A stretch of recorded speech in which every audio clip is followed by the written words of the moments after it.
नमस्कार, आप देख रहे हैं न्यूज 9 नेटवर्क और मैं हूं आपके साथ इस वक्त अरविंद कुमार सिंह। देश और दुनिया की तमाम छोटी और बड़ी खबरों के साथ आइए शुरुआत करते हैं आज की खबरों का सिलसिला।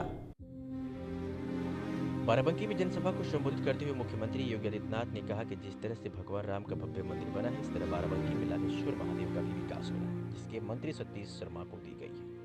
सपा कांग्रेस के लोगों की सहानुभूति कभी गरीबों के साथ नहीं रही। उनकी सहानुभूति तो माफिया के प्रति है और आतंकवाद के प्रति है। या वही समाजवादी पार्टी के पूर्व मुख्यमंत्री कल्याण सिंह के निधन पर संवेदना व्यक्त नहीं करती है, लेकिन अभी एक माफिया मारा था, उसके मरने पर मातम मनाने के लिए सपा और कांग्रेस के नेता उसके घर पहुंचे। सच्चाई यह है कि SC/ST और OBC के आरक्षण पर सील लगाने का काम लोगों ने किया था। भाजपा ने इन्हें सील लगाने नहीं दिया, नहीं तो यह आपका अधिकार मुसलमान को सौंप देते। पूर्व प्रधानमंत्री मनमोहन सिंह ने कहा था कि देश के संसाधनों पर पहला अधिकार मुसलमानों का। राहुल गांधी ने कहा कि गरीबी एक झटके में हटा देंगे। 65 वर्ष तक देश पर शासन किया, तब तो कुछ किया नहीं और आज एक झटके में गरीबी हटाने की बात करते हैं। उन्होंने कहा कि राहुल गांधी ने कहा था हर नागरिक की संपत्ति का सर्वे कराएंगे और फिर उस पर विरासत टैक्स लगा देंगे। प्रसाद का मतलब आपके पुरखों ने जो संपत्ति बनाई है उसमें से आधा हिस्सा कांग्रेस और सपा के गुंडा जबरदस्ती दे देंगे।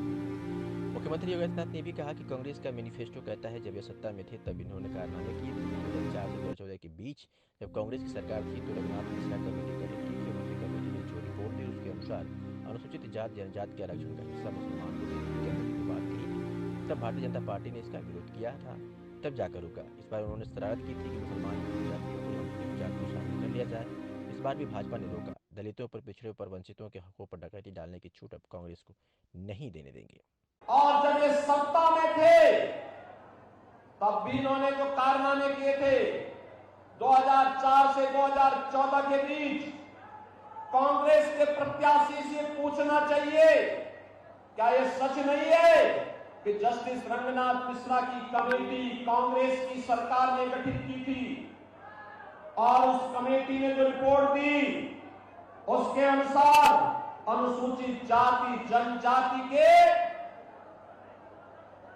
यानी OBC को मिलने वाले 27% आरक्षण को कमेटी ने कहा था कि मुसलमानों को इसमें से एक हिस्सा दे देना चाहिए। वो तो भारतीय जनता पार्टी ने विरोध किया था, तब जाके रुका। फिर उसने प्रयास किया, राजेंद्र सच्चर की अध्यक्षता में एक कमेटी गठित की और उस कमेटी ने रिपोर्ट दी कि क्योंकि धार्मिक आधार पर आरक्षण बाबा साहब भीमराव अंबेडकर ने विरोध किया था, तो इस बार उन्होंने क्या शरारत की थी? इस बार शरारत की थी कि मुसलमानों की कुछ जाति को अनुसूचित जाति में शामिल कर देंगे।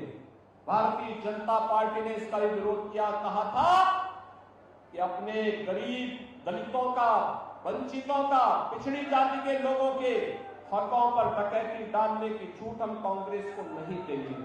तब जाके आरक्षण बनता है। ये सपा और कांग्रेस के लोग जो बोल रहे हैं ना, ये सफेद झूठ है।